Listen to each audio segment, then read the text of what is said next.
You love your partner, and then comes a thought. Do I really love them? What if I'm not actually in love? What if I am with the wrong person? What if I never feel certain? And you do what any reasonable person does. You try to figure it out. You replay moments looking for evidence. You compare how you feel now to how you felt in the beginning. You ask your friends. You ask your partner. You Google it at midnight.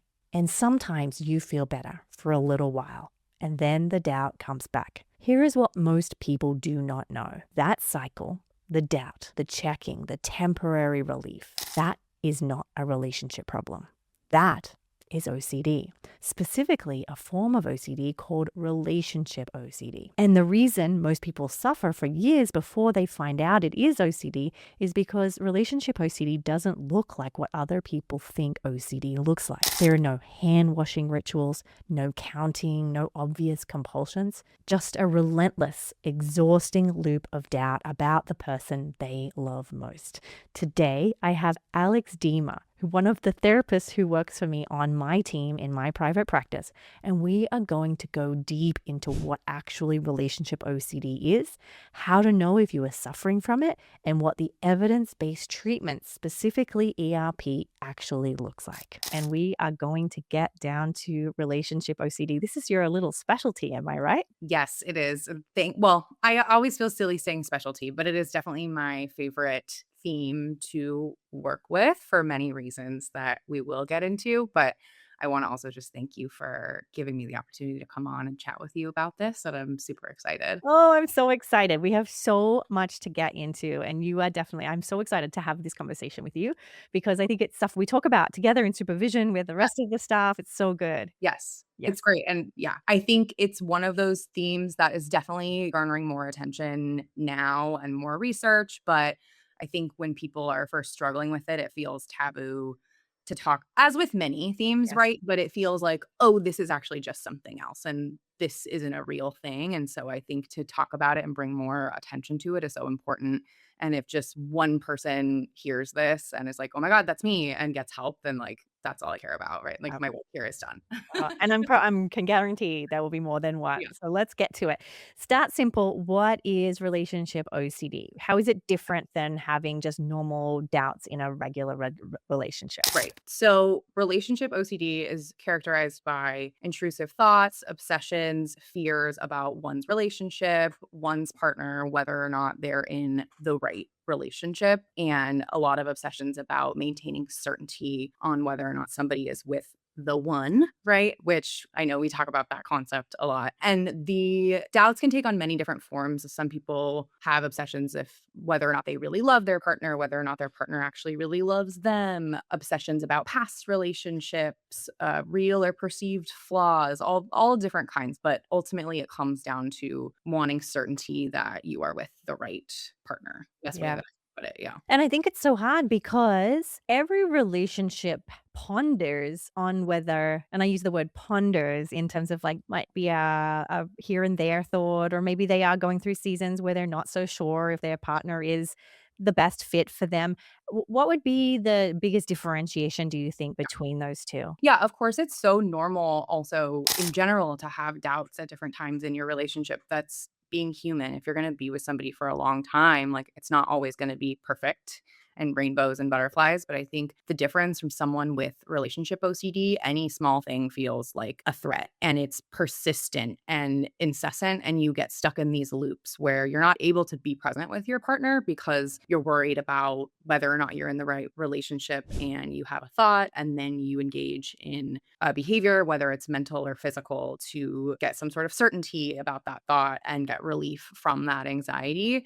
So I would say the biggest difference is just, I would say like the amount of time that it takes up, right? Like if you're struggling with relationship OCD, you're going to be spending a significant amount of time trying to solve and trying to get certainty. And it causes very high levels of distress for the person struggling, and it can impact functioning. Whereas regular doubt, I think, comes and goes and isn't met with this urgency, right? That you have to know right now is, Yeah. the way that I like to think about it. Yeah. And I think too, similar to all OCD, is there's this urgency, like you said, like there's an urgency to solving it. Yeah. Whereas, like, if my husband's annoying me, I can be like, like, that's annoying, and, like, but I'm not urgently trying to get that feeling to go away, or I'm not urgently trying to solve how this relationship will end up. And I think that is an important distinction as well. Exactly. Any little thing is a threat, and it's like, "Oh, I have to prove Mhm. this wrong. I have to, like, oh, ew, he wore a weird shirt today, like, now I have the ick. Oh, no, I have to prove that wrong. I have to like, find reasons why I love him or find him attractive," so all of those things, it's yeah, exactly. It's that, Yeah. I have to prove this wrong. I have to solve this. I have to know 100% or else I'm not safe.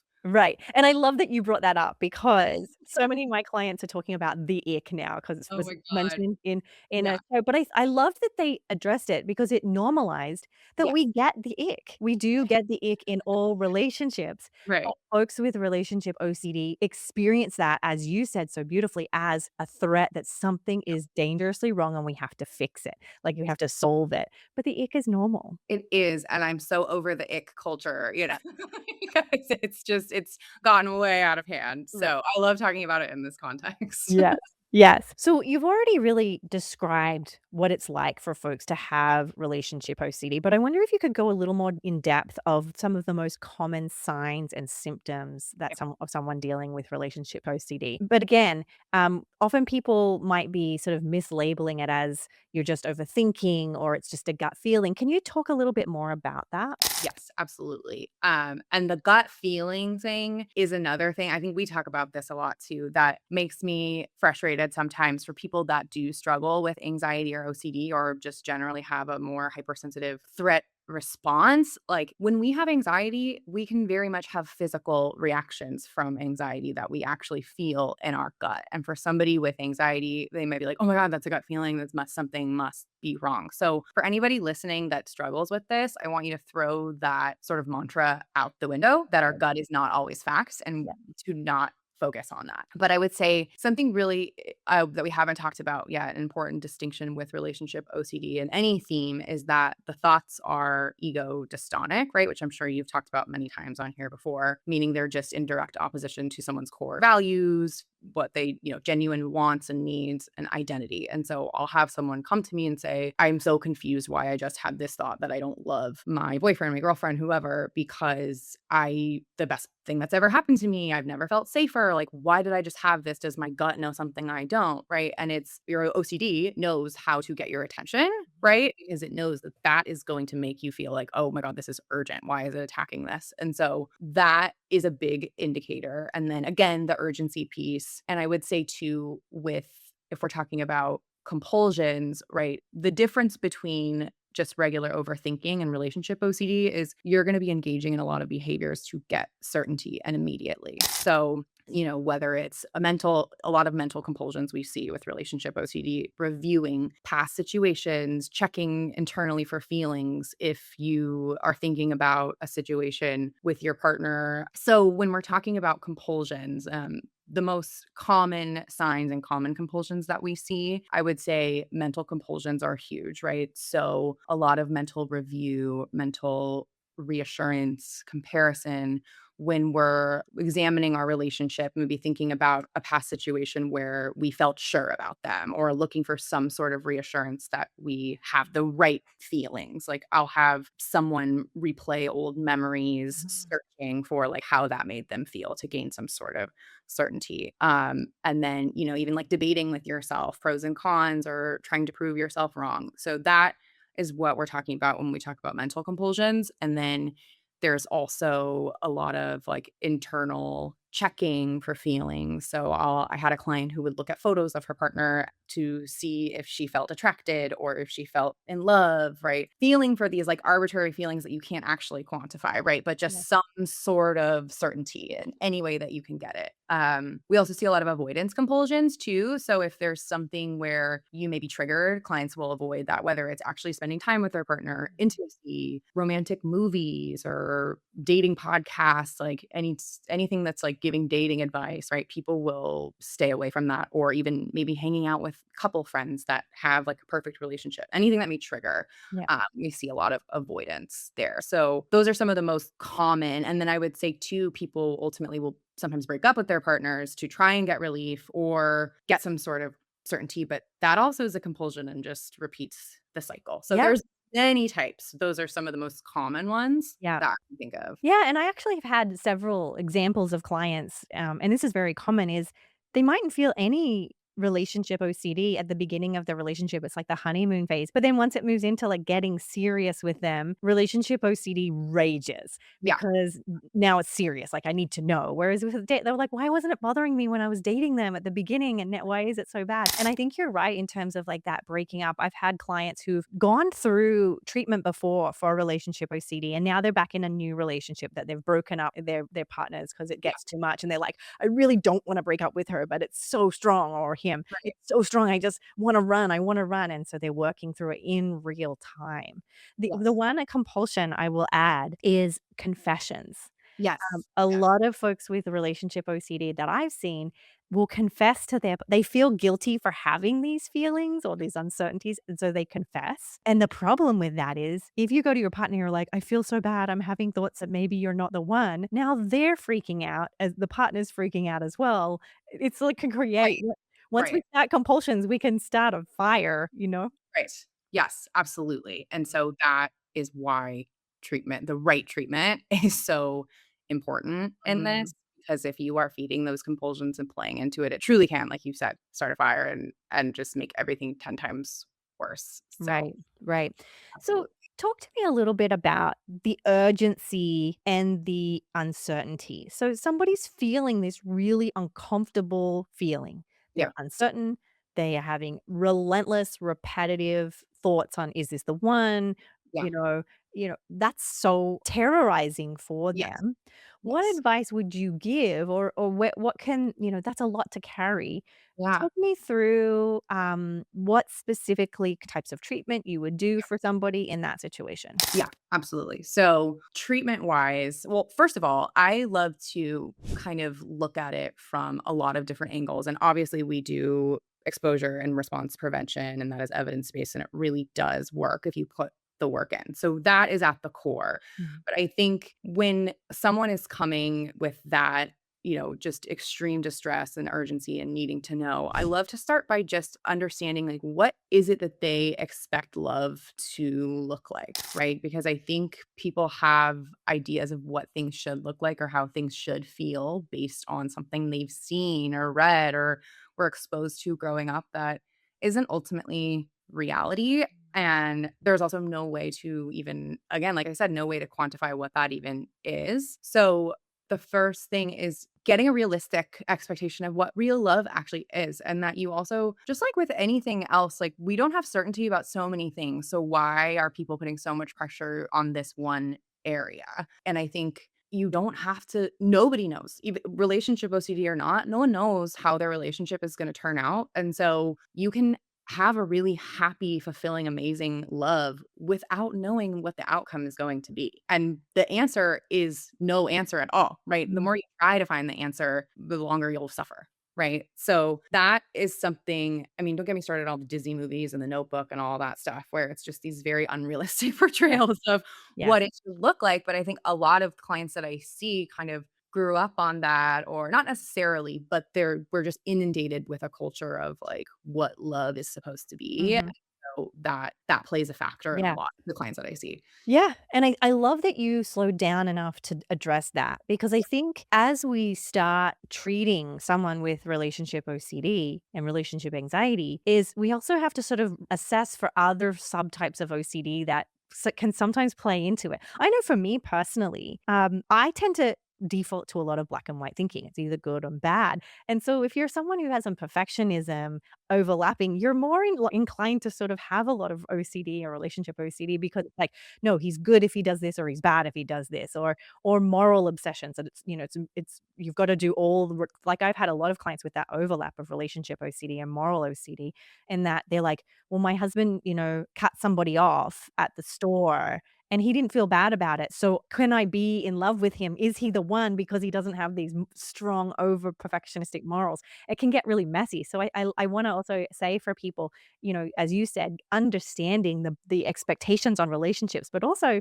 is there perfectionism playing underneath as well? For sure, and there usually is Yeah. some version of that, for Yes. sure, and so much black and white thinking. Yeah. Um, And it's common, right, like you said, that there are other themes present or that have been present in the past, Yeah. and this is just the theme that their OCD is choosing to jump on in the moment. And then to go to answer your question about more specific treatment, right? So we would do exposure and response prevention the same way we would do it with any other theme, right? So we start by understanding the client's obsessions and fears about the relationship and then the compulsions that they're engaging in.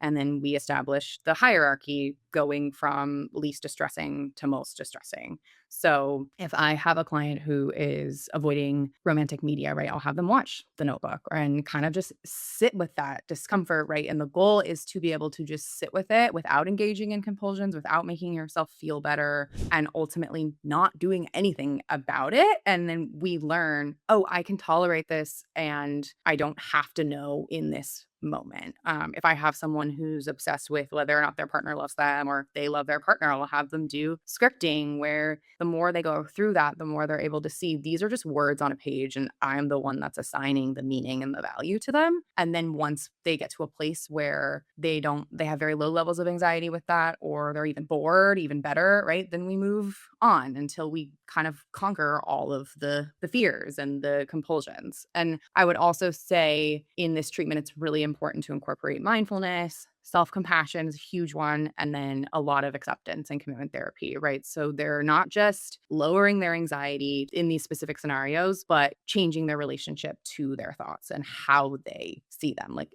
you can have any thought in the world at the end of the day, and it's your choice on whether or not you want to do something about it, right? Or Yeah. let it in. And I know that's much easier said than done, but through exposures, we learn that we can tolerate that. And that's the Yeah. ultimate, just being able to tolerate the uncertainty and the discomfort. Yeah. Not trying to get rid of it forever because we can't control that, but just learning that we can actually handle it and anxiety can be there and we don't have to let it be in the driver's seat. I'm gonna go on a tangent and just tell a quick story for the sake of just sharing, is I often will share with clients my own I don't talk a lot about my own marriage with clients, but I will often share with them, and I've talked about this in the podcast before, like, I adore my husband. We are not set up to, like, it for it to be easy. We're very different. We have different hobbies. Like, we've really come up against many times in our 23 years of marriage. We've come up many times of like, "Is this supposed to be hard?" Like it is? Like, because we've gone through and I love this man, like, Yeah. so much, but there have been seasons in our marriage where it's been really hard, and yet, if we were just waiting for it to feel like, "Oh, he's the one," it never would have lasted, Yeah. but we made a decision just to keep staying together,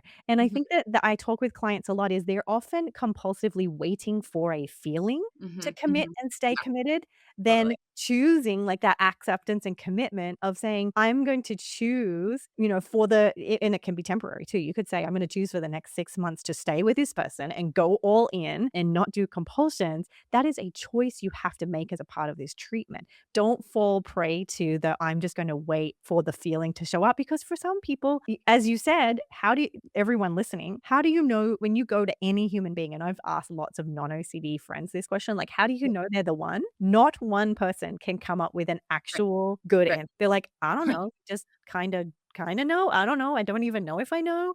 I don't think I've even Right. thought about it." But Right. people with OCD get really fixed on knowing. Unknowing, right? The Yeah, you just know that is a big trigger for yeah, people with OCD yeah. because they need to figure out that certainty, and there is no way of getting Mm, that. yeah. So let me ask you a specific question. So let's say you have relationship OCD, you're on a date with your partner. Maybe you're married, maybe you're not, doesn't matter. And you're sitting across from them and it's a lovely restaurant and your partner's smiling at you and he's talking or she's talking about something. But while you're with them, your brain is just relentless with saying, "Is this the one? This isn't right. Something is wrong. Look at what he's doing. She's doing," like whatever it might be, like just beating you down with intrusive thoughts. How might we practice, or what would be the skills that you would give them in that moment to manage those types of scenarios? I think what's so helpful for clients when they actually choose to do this, and this can be hard in the beginning, but is to actually just lean into that. So if you're getting hit with so many crazy thoughts, the best kind of response is okay, maybe, maybe not. Maybe he is not the one and I'm gonna die alone, right? Or it like even kind of coming back with sarcastic responses or making it even more extreme, right? Than your brain. It's like a bully. If a bully's coming at you with all these things and you're like, you know what, you're right. And let me give you more ammo. The bully's not is gonna run out of things to say. And when we respond to our anxiety that way, we're signaling like, okay, this actually isn't urgent because they're not concerned because they're just saying maybe, maybe not, right? And it doesn't have much to fight back with, Mhm. right? So I've had many clients like once they tried that, they're like, "Wow, it's so crazy how when I said maybe, maybe not, it actually just stopped."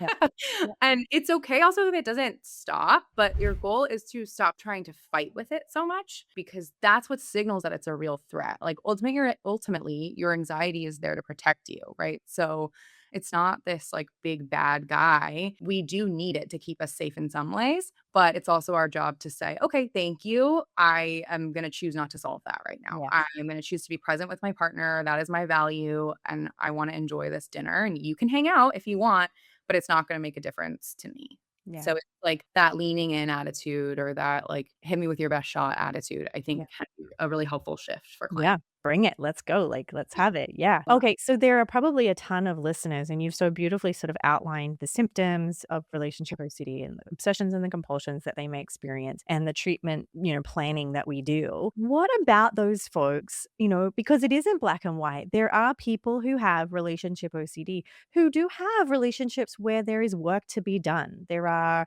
as all relation, I actually think every Yeah. relationship OCD or not, there are areas where things aren't going well and it's not perfect, or there are changes that need to be made. So, how might someone with relationship OCD navigate their OCD whilst also working on and in the relationship? Yes. So that is the thing that makes relationship OCD so tricky sometimes because it's very normal to have that alongside real relationship issues, right? And so, but with relationship OCD, like we're focusing on how you're relating to the thoughts and how, like, who's in the driver's seat, right? And so, this is where values are really important, where it's like, okay, what kind of partner do I want to be? What kind of partner do I want? What are the things that are most important to me? And what am I doing every day to live in alignment with that? Everything else is just a thought. And ultimately, the goal is to not let your thoughts get in the way of doing what is in line with what you want. Yeah. So it's essentially saying, okay, these are my core values. We are, in alignment here. We're not in alignment here. Let's work on that. But if I notice my OCD acting up, like that's okay. It can hang out and I don't need to let that dictate my next move. It's all about like you're the one in the driver's seat. Your OCD can be in the passenger seat, but don't let it be the thing that's steering the ship, if you Yeah. will. And it's hard cuz that I get that question all the time and there's no like clear cut answer. Like you can have relationship OCD and also still not end up with that person too. Mm. Like Yeah. that is a hard like, because I think sometimes people are like, once they realize they have it, they're like, "Oh, okay, phew, it's all gonna work out, and I just have to get through this treatment," right? Yeah. That's not always the case. Like, it also may not be the relationship that's gonna work for you long term, but that isn't something that you have to figure out right now, and I always say to my clients, your only job, bringing things back to the present, your job in the present moment is if you woke up and chose to be with them today, like, that's all you need to worry about. If you Mhm. choose to be with them tomorrow, that's great. If the next day you don't, then we'll worry about that then, but focus on it day by day. Yeah. So I know people with relationship OCD may have so many follow-up questions to that, but I think it's ultimately just embracing that we don't know Yeah.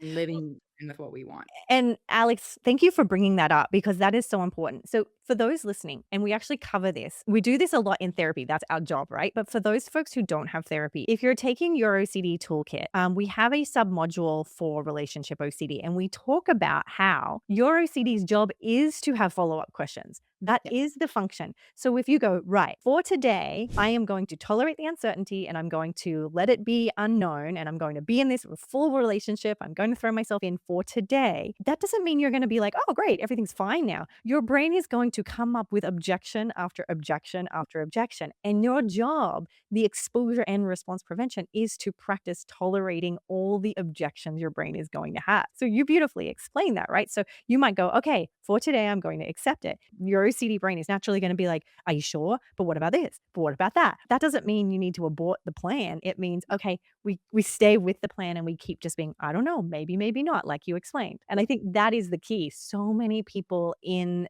my clients and my students will say, I was doing really well, but then this one tricky thought got me. And you just have to get really good at catching the tricks that OCD plays to pull you back into doing compulsions. Once you get that, then you're golden. It's still going to be uncertain and uncomfortable, though. Exactly. Yes, Mm, and it gets so tricky and it knows how to get you, and I yeah, just remind clients, like, anytime, no matter the thought, if it is met with this sense of urgency that you have to solve it right now and you have yeah, to get relief, like, let's treat that as another compulsion, yeah, right? It's so hard, and it's the hardest work, and I think people also to manage expectations, like, there's no timeline on healing and on working through this, and you may have really good weeks, and then you may have one bad day and feel like all progress has been lost, and that's not the case, right? It's just a detour, and that's how OCD works. Like, it's ultimately trying to keep you safe, and so it's not gonna stop just because you want it to, just because you're putting some work in, right? It's all about repetition and consistency and just a constant willingness to be uncomfortable, which I know is not always fun all the time. I yeah, certainly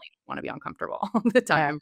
So, it really is just that commitment. Yeah, beautiful. You pretty well just answered my final question, but I'm going to ask it to you just to sort of bring it home. Yeah, For someone listening who is completely exhausted by this constant questioning about their relationship, what is the one shift, like the core message that you want to leave them with on how they can respond to their relationship OCD? I think it's kind of what I have been saying, like, you don't have to have 100% certainty to have a happy relationship, and I think some people mistake that for, like, settling, but it's what's settling about being with the partner that you wanna be with and being treated amazingly and really being in love, but just maybe not always having these magical random butterfly feelings, right? Like, Yeah.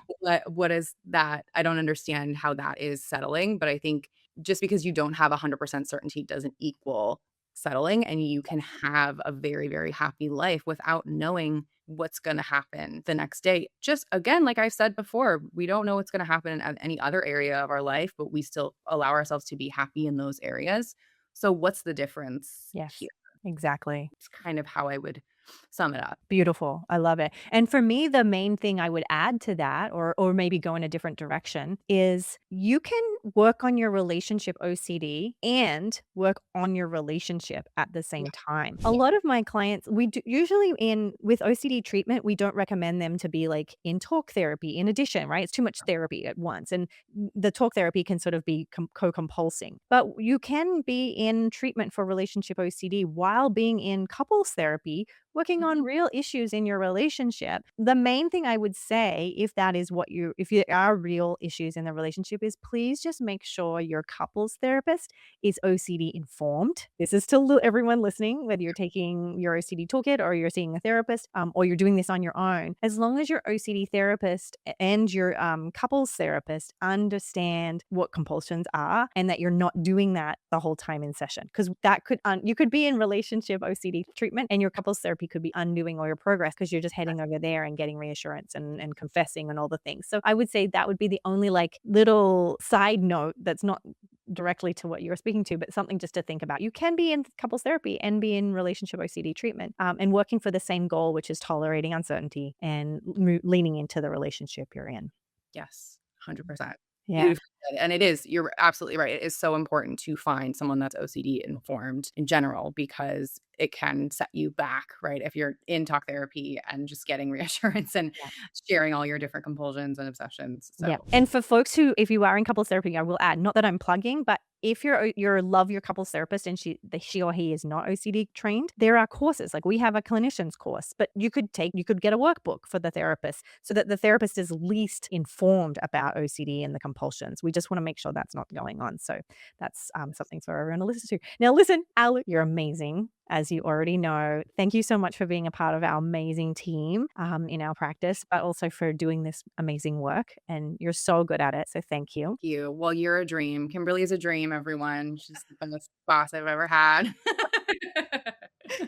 I'm And so she's happy.